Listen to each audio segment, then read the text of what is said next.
The cold grey waters of the North Atlantic churned beneath U-boat 505's hull as Captain Lieutenant Harold Lang peered through his periscope on the morning of March 20th, 1943. Through the spray and mist, he could make out the silhouettes of merchant ships, fat targets laden with supplies for Britain.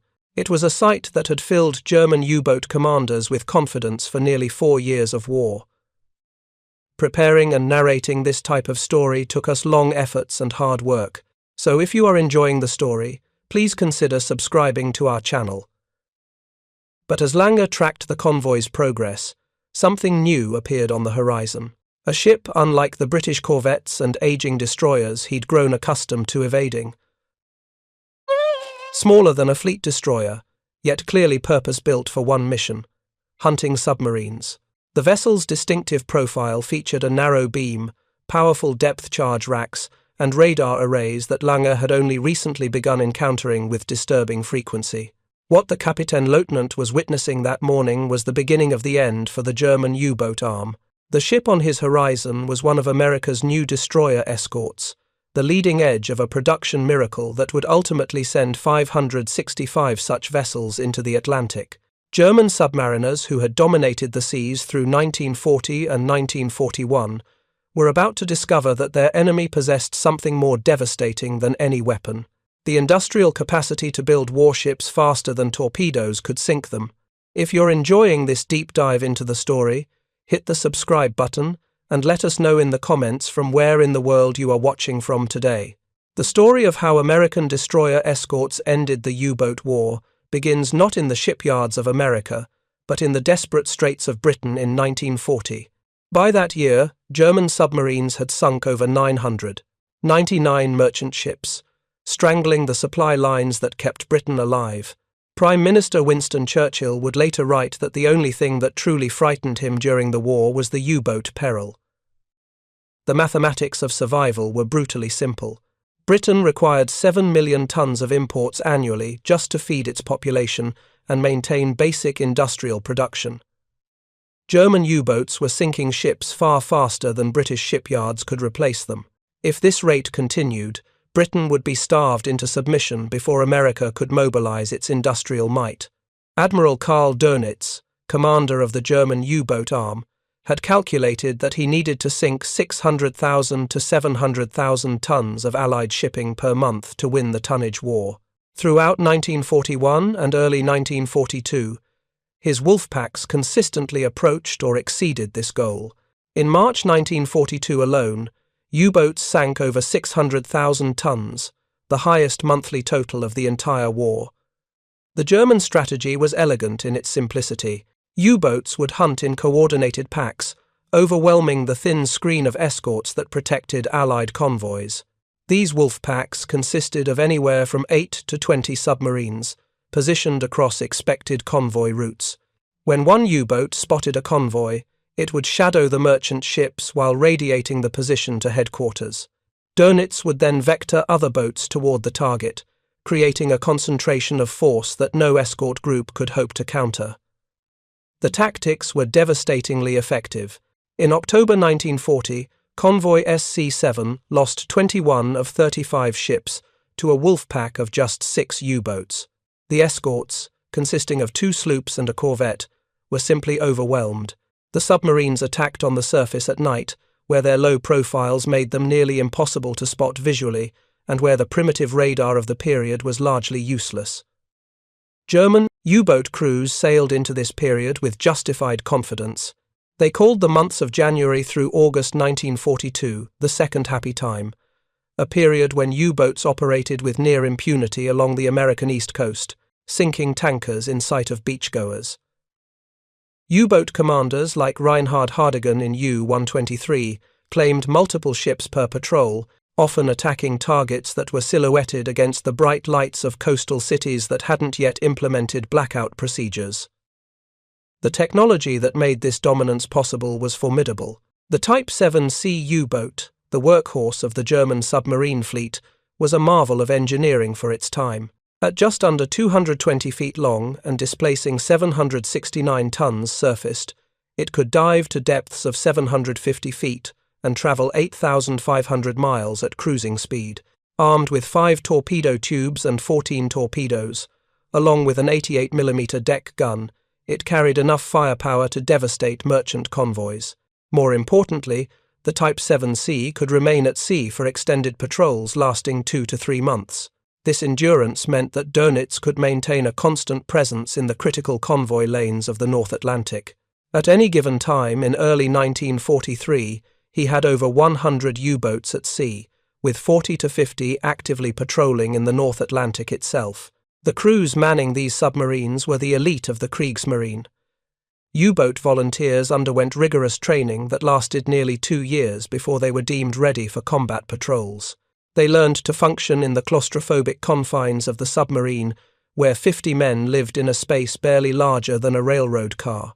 They mastered the complex mathematics of torpedo firing, calculating target speed, distance, and angle, while their own boat pitched and rolled beneath the waves.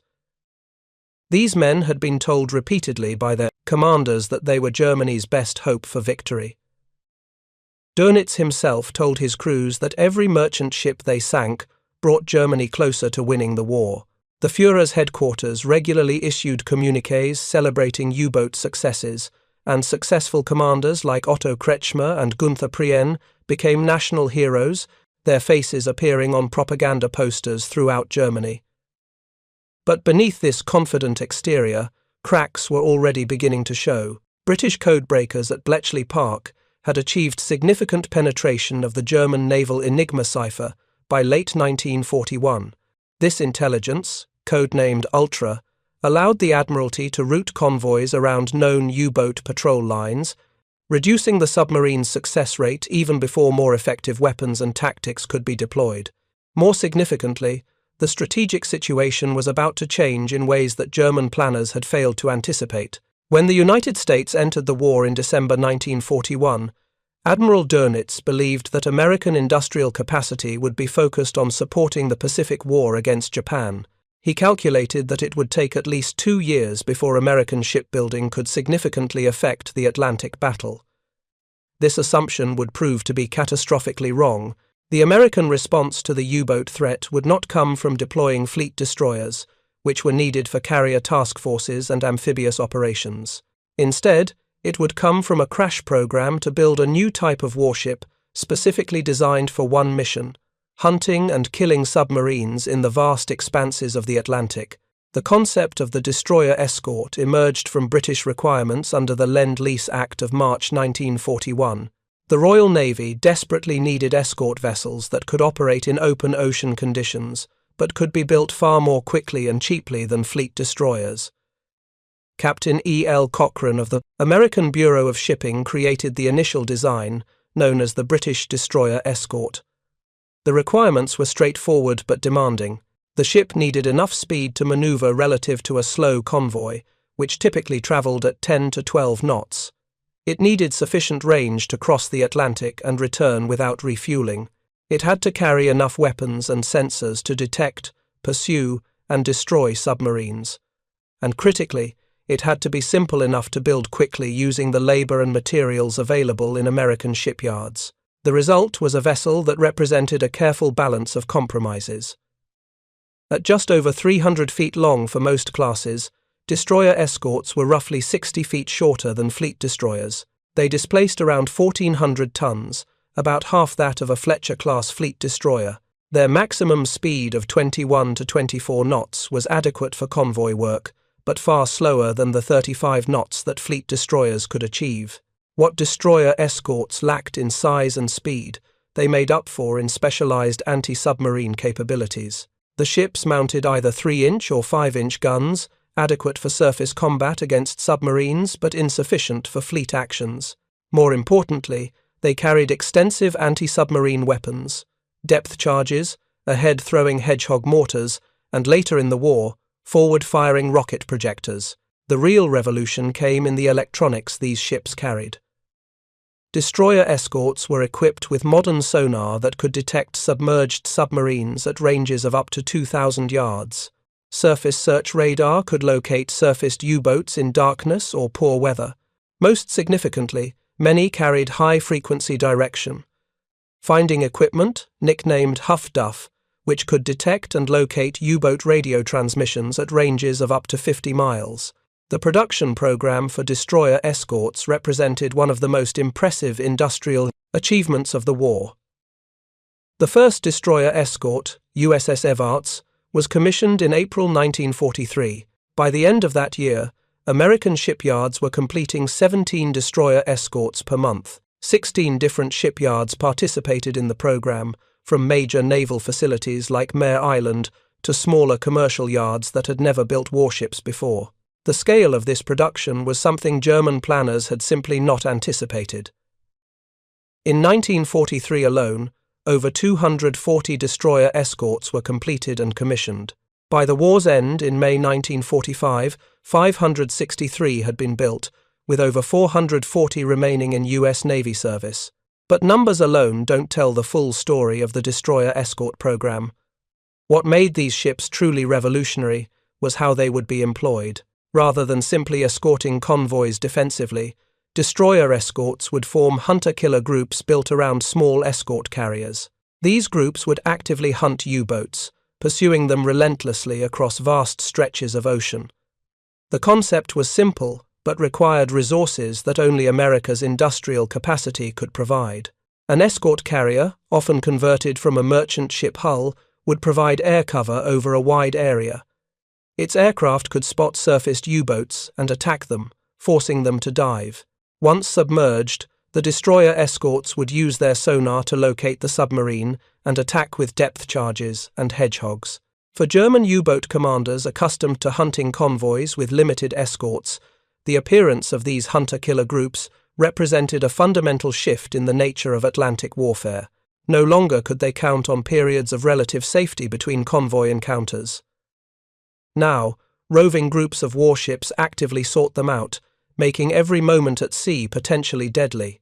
The first hints of this new reality came in May 1943, a month that would become known in the German U-boat service as Black May.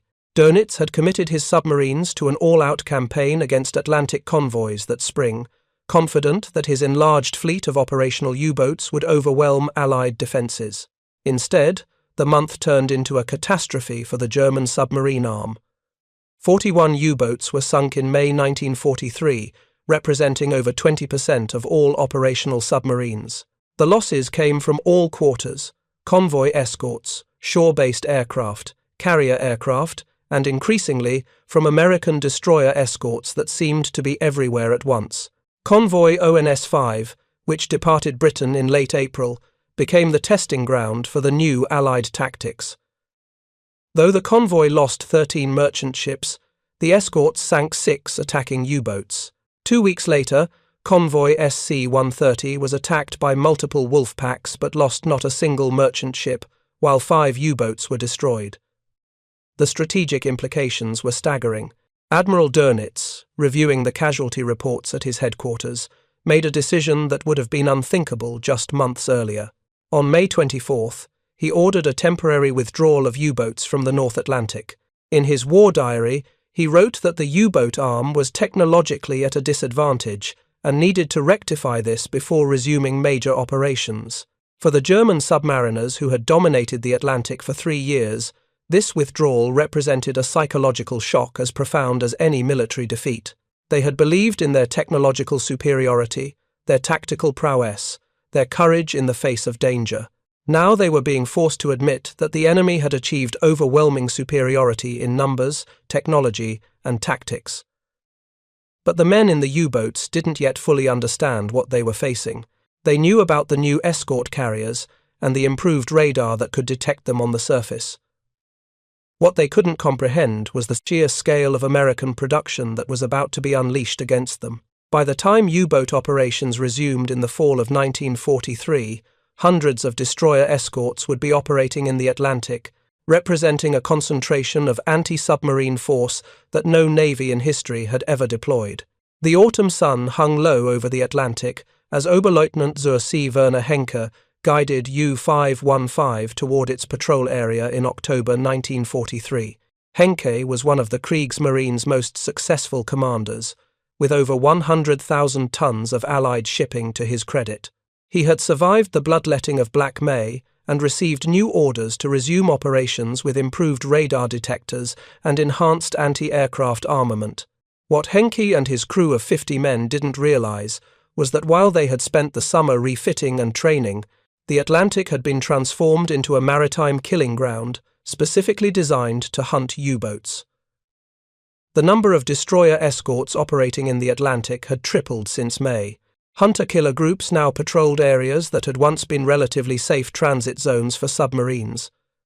The first indication that something fundamental had changed came on April 8, 1944.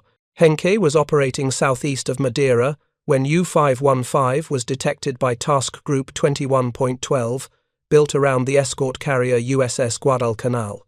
The group consisted of the carrier and 5 destroyer escorts: Pope, Pillsbury, Chatelaine, Flaherty, and Jenks. Unlike earlier encounters where a U-boat might expect to face 1 or 2 escorts that it could evade, Henke found himself confronted by a coordinated attack involving aircraft from the carrier and multiple destroyer escorts working in perfect coordination. The carrier's Avenger torpedo bombers forced U-515 to dive repeatedly, preventing the submarine from escaping on the surface, where its diesel engines gave it superior speed. Each time Henke attempted to surface, radar-equipped aircraft appeared within minutes, forcing the boat back down. Meanwhile, the destroyer escorts formed a systematic search pattern, their sonar operators methodically sweeping the ocean. The technology gap that had opened since 1943 was overwhelming. The American sonar sets could detect the submarine at ranges where Henke's crew couldn't even hear the propeller noise of their pursuers. For 16 hours, this deadly game continued. Henke maneuvered his submarine through evasive patterns, but the destroyer escorts countered every move. Their depth charge attacks grew increasingly accurate as more ships joined the hunt and shared sonar contacts. The explosions crept closer and closer to the submarine's hull, the shock waves rattling equipment and terrifying the crew. Finally, with the submarine's batteries nearly exhausted and chlorine gas from damaged battery cells filling the compartments, Henke made the decision to surface. When U-515 broke through the waves, her crew found themselves surrounded by 5 destroyer escorts, their guns trained on the submarine. Henke ordered his men to abandon ship and scuttle the boat, but American sailors from USS Pillsbury had other plans. In a daring boarding action, a 9-man team led by Lieutenant Albert David jumped from the destroyer escort onto the submarine's deck while it was still occupied by German crew members. Racing against time and the submarine's scuttling charges, the Americans descended into U-515 and managed to close the ballast tank vents, preventing the boat from sinking. Within hours, the captured submarine was under tow, heading for Bermuda. The capture of U-515 represented far more than a tactical victory. It provided the Allies with a wealth of intelligence about German submarine technology, tactics, and, most importantly, codebooks that would aid in breaking German naval communications.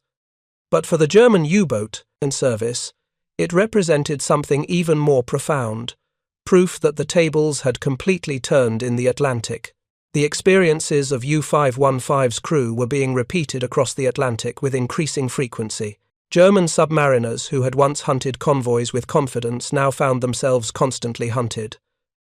The statistics from late 1943 through 1944 told a grim story. From September 1943 to May 1944, U-boats managed to sink just 27 merchant vessels at a cost of 12 submarines destroyed. The kill ratio that had once heavily favored the submarines had reversed to 0.44 to 1. Individual destroyer escorts began compiling impressive records against U-boats.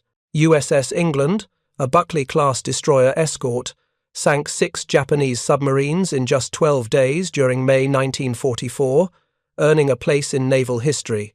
USS Bostwick sank 2 U-boats during convoy escort duty. USS Chatelaine, operating with the hunter-killer group around USS Guadalcanal, participated in the sinking or capture of 3 U-boats in rapid succession. But it wasn't just the individual actions that devastated the U-boat fleet. It was the omnipresent threat that destroyer escorts represented. A U-boat commander could no longer count on having time to repair damage, rest his crew, or conduct leisurely surface transits between patrol areas. Destroyer escorts and their accompanying escort carriers patrolled not just convoy routes, but also the Bay of Biscay transit routes, the approaches to German bases, and even waters far south in the Atlantic that had once been relatively safe.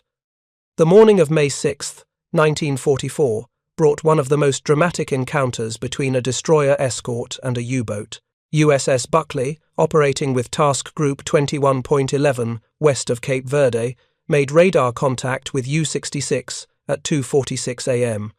The destroyer escort's commander, Lieutenant Commander Brent Abel, immediately ordered his ship to general quarters and began closing on the contact at 23.5 knots. If you find this story engaging, please take a moment to subscribe and enable notifications. It helps us continue producing in-depth content like this. U-66, commanded by Oberleutnant zur See Gerhard Seehausen, was on her 9th war patrol and had been at sea since mid-January. The boat was desperately low on fuel and supplies, attempting to rendezvous with a supply U-boat when Buckley's radar detected her. An Avenger torpedo bomber from the escort carrier Block Island had been shadowing the submarine, preventing Seehausen from diving to safety. As Buckley closed to within 7 miles, her radar operators maintained constant tracking of the submarine's position. At 3:16 a.m., Seehausen made the fateful decision to fire a torpedo at the approaching destroyer escort. The wake gave the torpedo away, and Abel ordered hard right rudder. The deadly projectile crossed Buckley's bow, missing by mere yards. Preparing and narrating this type of story took us long efforts and hard work. So, if you are enjoying the story, please consider subscribing to our channel. Now, the two vessels entered a deadly dance. U-66's conning tower began to burn as the boat attempted evasive maneuvers, but the destroyer escort matched every turn. Buckley's gun crews opened fire with devastating accuracy, raking the submarine from stem to stern with 3-inch shells and 50-caliber machine gun fire. The range closed rapidly, 1,000 yards, 500 yards, and finally just 20 yards as the two ships ran on parallel courses. What happened next would become legendary in destroyer escort history. At 3:28 a.m., Abel made an audacious decision, ordering hard right rudder to ram the U-boat. Buckley's bow crashed across U-66's forward deck, and the two vessels locked together. German sailors poured out of the burning submarine, some attempting to man their deck gun, others raising their hands in surrender. For several minutes, hand-to-hand combat erupted between the crews. American sailors fired at Germans attempting to operate their weapons. One sailor threw coffee mugs at German crew members. Another knocked a German sailor overboard with his fists. Hand grenades were thrown into the gaping holes in the submarine's conning tower. It was naval warfare that would have been recognizable to sailors from the age of sail. When the two vessels finally separated, U-66 was doomed. The submarine attempted to escape, but was fatally damaged. Within minutes, she sank stern first into the Atlantic, taking with her 36 of her crew. Buckley rescued 36 survivors, including the executive officer Oberleutnant Klaus Herbig. The experiences of these survivors provide rare insight into what German submariners faced by 1944. In post-war interviews and reunions with their former adversaries, U-66's crew described the hopelessness they felt during those final months of the war. They spoke of the constant fear of radar-equipped aircraft that could appear without warning. They described the psychological toll of knowing that every time they surfaced, destroyer escorts might be lurking just over the horizon. The material conditions aboard U-boats by 1944 had deteriorated markedly. With patrol lengths stretched to their limits, and resupply submarines increasingly hunted down and destroyed, boats remained at sea for 3 to 4 months at a time. Fresh food ran out within weeks, leaving crews subsisting on canned goods and bread that quickly became mouldy in the submarine's damp atmosphere. The psychological strain was immense. Crews lived in constant semi-darkness, the air thick with diesel fumes, body odor, and the smell of mildew. The Type 7C had just one toilet for 50 men, and it could only be used when the submarine was surfaced or at predant, shallow depths. men hot-bunked, with 3 crew members sharing 2 bunks in rotating shifts. Skin infections and fungal diseases spread rapidly through the crew. More devastating than the physical hardship was the knowledge of the odds they faced. By late 1944, U-boat crews knew that the mortality rate in the submarine service had reached 75%. Of every 4 men who went to sea in a U-boat, 3 would never return. This wasn't abstract statistical knowledge, it was visceral reality confirmed by the empty bunks in their barracks and the familiar faces that never came back from patrol. The technological superiority that destroyer escorts enjoyed by 1944 was overwhelming. The latest models of American sonar could detect submarines at ranges exceeding 2,000 yards and could track them accurately even when the submarine attempted to evade by diving deep or making radical course changes. Centimetric radar could detect a submarine's periscope or snorkel at ranges of several miles, making it nearly impossible for U-boats to operate on the surface even in darkness. The Hedgehog anti-submarine mortar, increasingly standard on destroyer escorts, represented a quantum leap in anti-submarine weapons. Unlike depth charges, which exploded at a preset depth and could be evaded by skillful submarine handling, Hedgehogs were forward-firing projectiles that exploded only on contact with the submarine's hull. A single Hedgehog salvo consisted of 24 projectiles fired in an elliptical pattern ahead of the attacking ship. If just one projectile struck the submarine, its warhead would detonate, often triggering sympathetic detonations of the other projectiles. German countermeasures proved increasingly ineffective against this technological onslaught. The Metox radar detector that had warned U-boats of approaching aircraft became useless when the Allies switched to centimetric radar in 1943.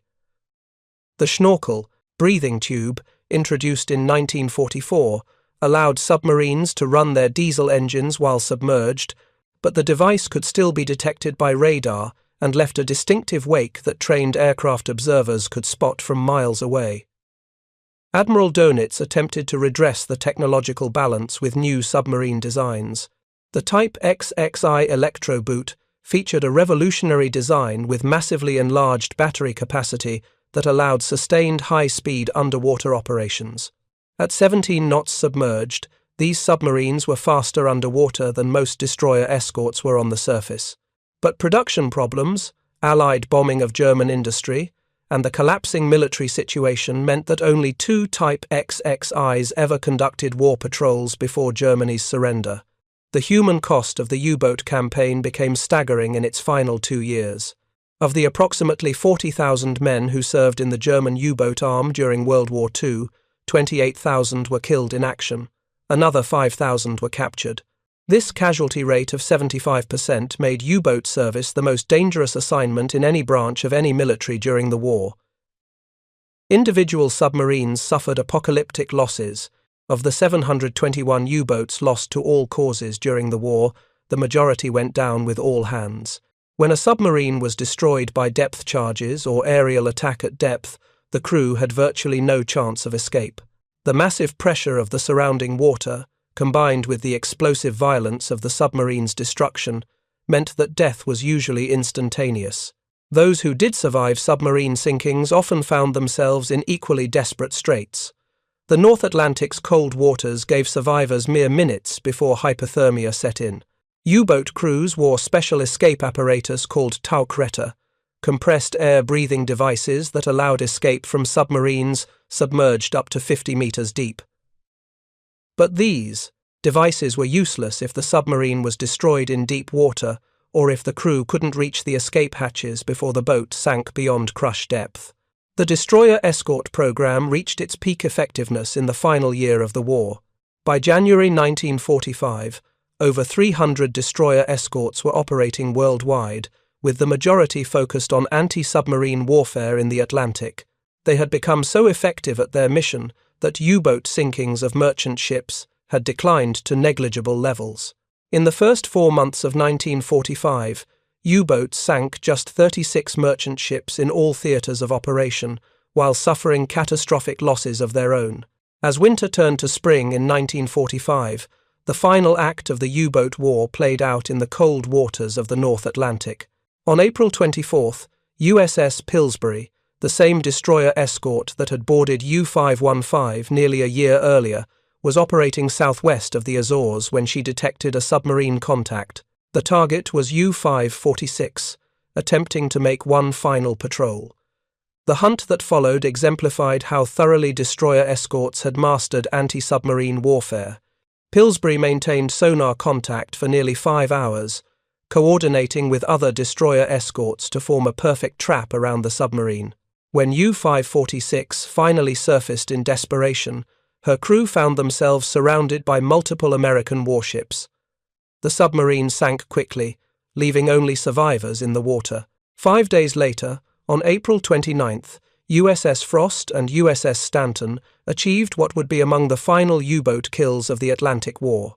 The two destroyer escorts, working in perfect coordination, detected U-880, attempting to penetrate a barrier line established to intercept submarines approaching the American East Coast. Using their Hedgehog mortars in successive attacks, they sank the submarine with all hands. The statistical story of the destroyer escort program's impact on the U-boat war is overwhelming. From January 1943, when the first destroyer escorts entered service, until VE Day in May 1945, U.S. Navy destroyer escorts participated in the sinking or capture of 72 U-boats. When combined with the kills achieved by destroyer escorts serving in the Royal Navy as captain-class frigates, the total number of submarines destroyed by this class of ship exceeded 90. But these raw numbers don't capture the destroyer escort's full strategic impact. The mere presence of these ships fundamentally altered the tactical calculus for U-boat commanders. By late 1944, German submariners operated under the assumption that any convoy would be protected by multiple destroyer escorts equipped with the latest detection and weapon systems. This assumption forced submarines to employ tactics that greatly reduced their effectiveness. U-boats increasingly operated submerged for extended periods, using their schnorkels to run diesel engines while remaining below the surface. This made them much harder to detect, but also greatly limited their operational range and speed. A U-boat that spent most of its time submerged covered far less distance per patrol and consumed its limited supplies much more quickly. The effective patrol area for German submarines shrank dramatically, leaving large swaths of the Atlantic essentially clear of U-boat activity. The industrial comparison between Germany and America tells the ultimate story of why the U-boat war was lost.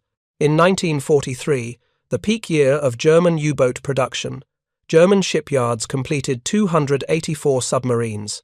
That same year, American shipyards produced over 240 destroyer escorts specifically designed to hunt submarines, plus hundreds of other anti-submarine vessels, including escort carriers, destroyer escorts conversions, and patrol craft. More devastating to German hopes was American merchant ship production.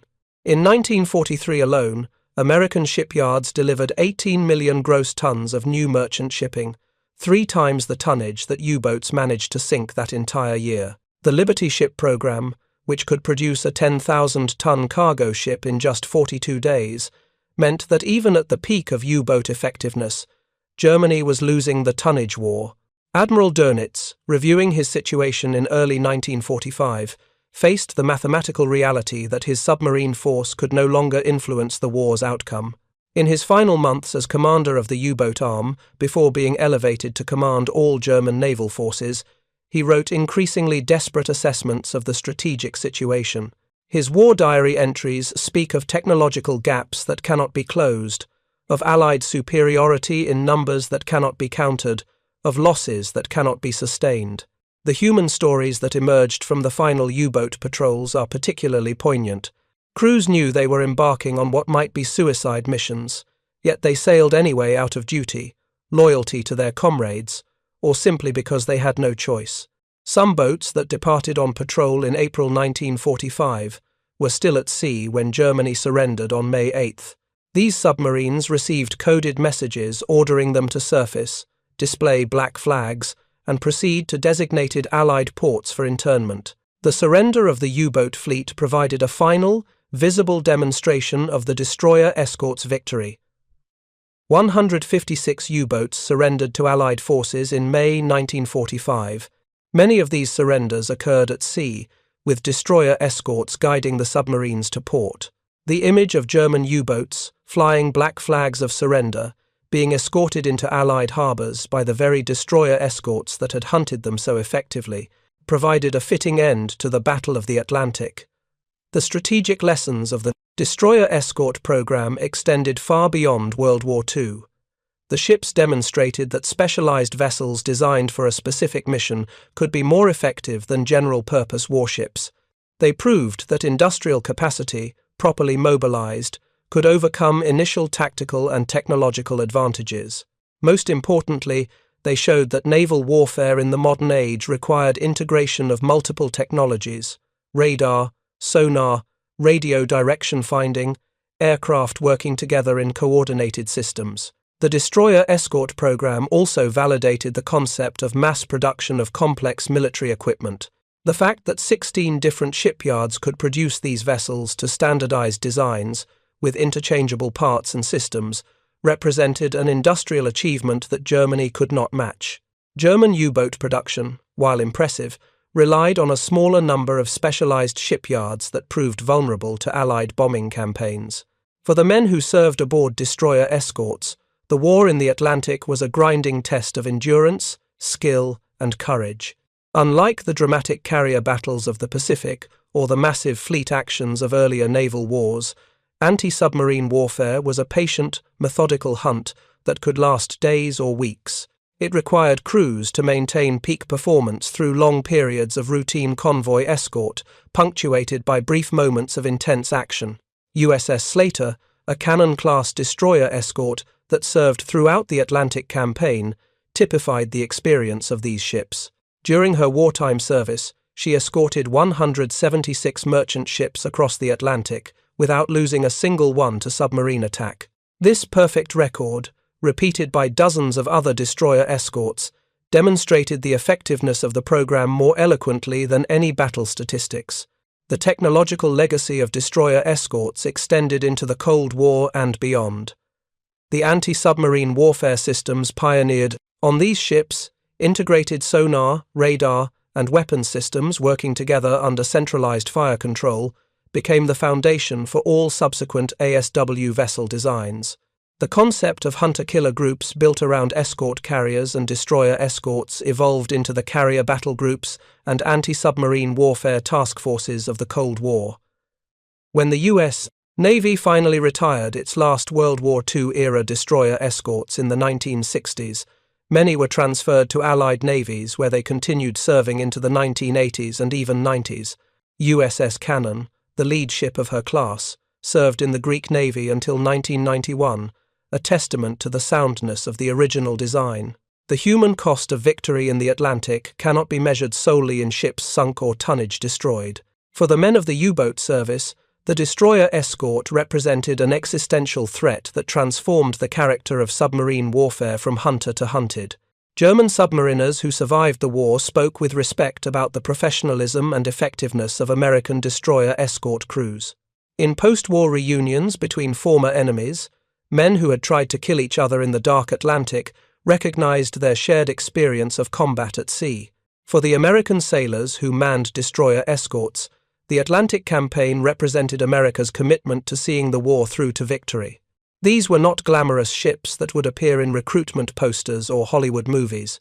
They were workmanlike vessels that did their job with quiet competence, day after day, convoy after convoy, patrol after patrol. The young men who crewed them, often barely out of their teens, learned seamanship and anti-submarine warfare in the harsh school of North Atlantic weather and U-boat attacks. The final accounting of the Battle of the Atlantic provides stark evidence of the destroyer escort's impact. Between 1939 and 1945, German U-boats sank approximately 3,500 Allied merchant ships, totaling 14.5 million gross tons. These losses represented a staggering toll in both material and human terms, with over 72,000 Allied merchant seamen losing their lives. But Germany's losses were proportionally far worse. Of the 1,162 U-boats completed during the war, 785 were lost to enemy action. The U-boat service suffered over 30,000 killed, representing 75% of all men who served in submarines. This casualty rate was the highest of any branch of any military force during the war. The turning point in these statistics came precisely when destroyer escorts entered the Battle of the Atlantic in significant numbers. In May 1943, the month destroyer escort production reached critical mass. U-boat losses exceeded merchant ship sinkings for the first time. From that point forward, the trajectory was clear and inexorable. German submarines were being destroyed faster than they could be replaced, while Allied merchant shipping was being built faster than it could be sunk.